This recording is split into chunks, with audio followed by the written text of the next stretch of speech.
Make sure to subscribe and turn on the notifications so you can be alerted when new content is released. Enjoy the video.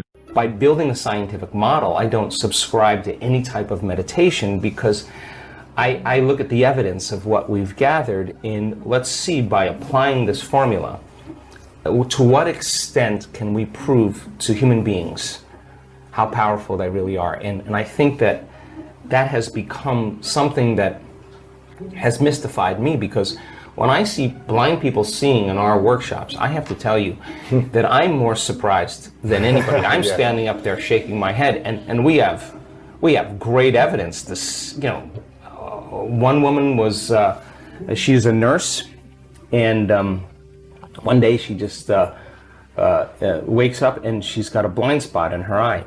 She can't see in the lower left-hand quadrant of both eyes, 6 o'clock to 9 o'clock. Wow. She's a nurse. She goes to see her colleagues. They do a scan.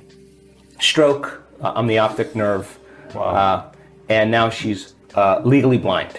She can't drive her car. She runs her own company. She can't run her company. She can't type. She can't use the computer. She's compromised in a big way. Now with a stroke, you have 2 weeks, really. That's the window. And if nerve cells are going to come back online, it's going to be those first 2 weeks. Wow. If they don't come back, the prognosis is live with it. Whether you have paralysis or whatever, that if a stroke causes brain damage in usually 2 to 3 weeks, you don't see much change. So they gave her the prognosis. You have to learn to accommodate and live with it. And so she wasn't satisfied with that answer, and she goes to one of her dear friends who's a physician, and the physician says, go check out Dispenza guy. And she says, why don't you come with me? So they come to our event in Brighton in the UK. Was together. This within the 2 weeks, or was this later, do you know? Oh no, this is a year later. Wow. This is a year later. And so it's supposed to be irreversible at that point. And so she comes to the event, and then she comes to the event for 2 reasons. To listen to this, to learn how to live with her handicap. That's the extent of what's possible. Have more peace. And, and then create a nonprofit to help people. Those were her 2 things. So somewhere in the middle of the event, it occurs to her that she could actually possibly heal her eyes. So she goes for it. She lays down after one of the meditations we lay down at the end, and all of a sudden, like in her head, she starts feeling this heat and this crackling sensation. Now, you have one of 2 options when something like this happens. You get scared. You get scared. It's the unknown. You contract. Your brain goes into high beta, and you disconnect. Something's wrong. I'm hurting something. Yeah, I'm having another stroke, whatever. Or you surrender and relax into it. Yeah, you go in. Yeah. And she let go, and she had the most incredible experience. She laid there for the longest time, opened her eyes, and she said it was like the lights came back on. She said, I could see completely. We sent her for a scan. The Monday morning after that week-long event, the scan that had the left lower quadrant on both eyes from 6 o'clock to 9 o'clock was black.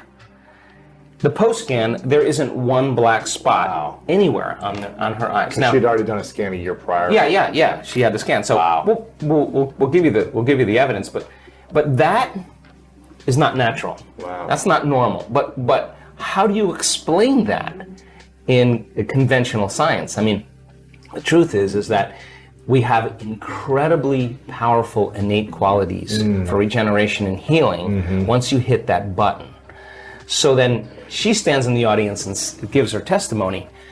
Other people are going to begin to realize that they can heal from a stroke, and that's exactly what's happening. A collective consciousness is happening. What is the moment of transformation for someone like that? Like, when does someone, because I know that healing can happen in an instant. So what's the thing that triggers that instant for someone to go from disbelief to belief, and it actually transforming them in the physical body? Yeah, we've studied this, and there's no linear correlation, because think about this. That woman is a pragmatist. She knew nothing. She wasn't spiritual in any way. She just read my books and then started practicing the meditations. Now, she was practicing those meditations for months before the event because she wanted to come and be fully prepared for it, right? So from the outside, you see this one moment. Yep. But what you don't see is the number of times she worked in overcoming herself and getting beyond whoever she is and getting into that place where she's far enough outside familiar territory, neurologically, chemically, genetically, that all of a sudden she connects to this. She connects. She starts connecting to that invisible field called the quantum field, and you can't connect as your body. There's nothing physical to connect to there. You have to get beyond all your associations. You know, it's interesting. I think I might have talked to you about this last time. That I grew up in a religion called Christian Science that talked a lot about this. You know, it was embedded in my mind that I'm a spiritual being and that I can never be physically hurt. Like, I'm not a material body, that there are no accidents, that there's no injury. And it was always embedded in my mind that I can never be physically harmed, or I can be instantly healed. And so my entire childhood, I had all these incredible healings quickly. And I witnessed it all the time from other people, and everyone was always like, how is this possible? So I don't know if this is something I was practicing, you know, in a different way as a child, but it's always fun for me to come back around now. Even though I don't practice that religion necessarily anymore or go to the church, I still believe the same fundamental principles that I hear you talking about in a more scientific way. It's a good belief to have. And you program children you program your children that the body has an innate capacity to heal. And all of a sudden you're less reliant on something outside of you to make something go away inside of you. Or something else. Whatever it is, shopping, video gaming, everybody's relying on their outer world relationship to change their inner state.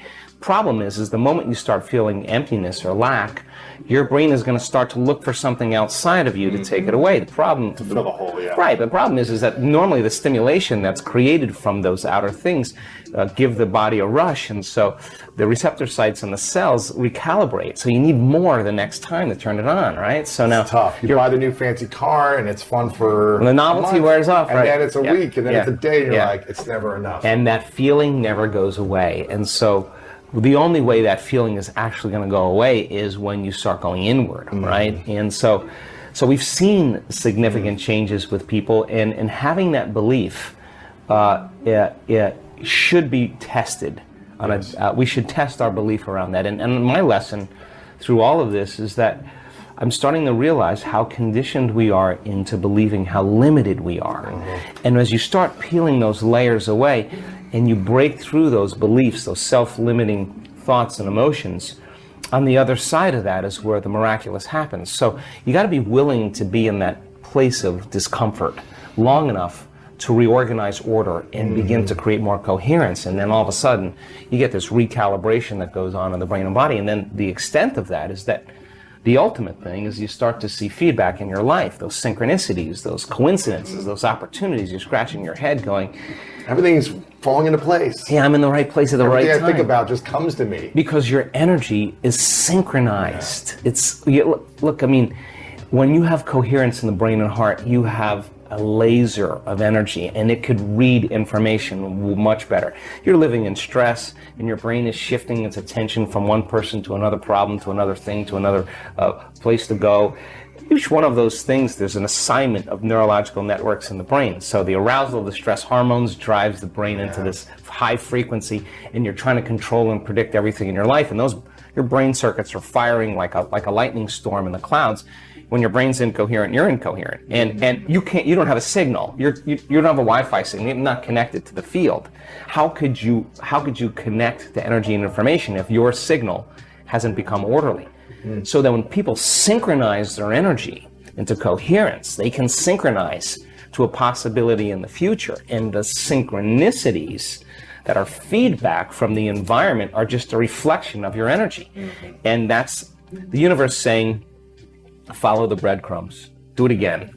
Follow it again. Do it again. And now all of a sudden the person's not waking up in the morning like, oh, I gotta meditate now to create my future. They're kind of going like, I'm getting out of bed because I don't want the magic to end, right? They want to sustain that state so that the old reality that they've lived in begins to transform into something new, and because there's no longer a vibrational match. with everyone and everything in their past, present reality. There's a vibrational match to their future, and now their future is starting to give them signals.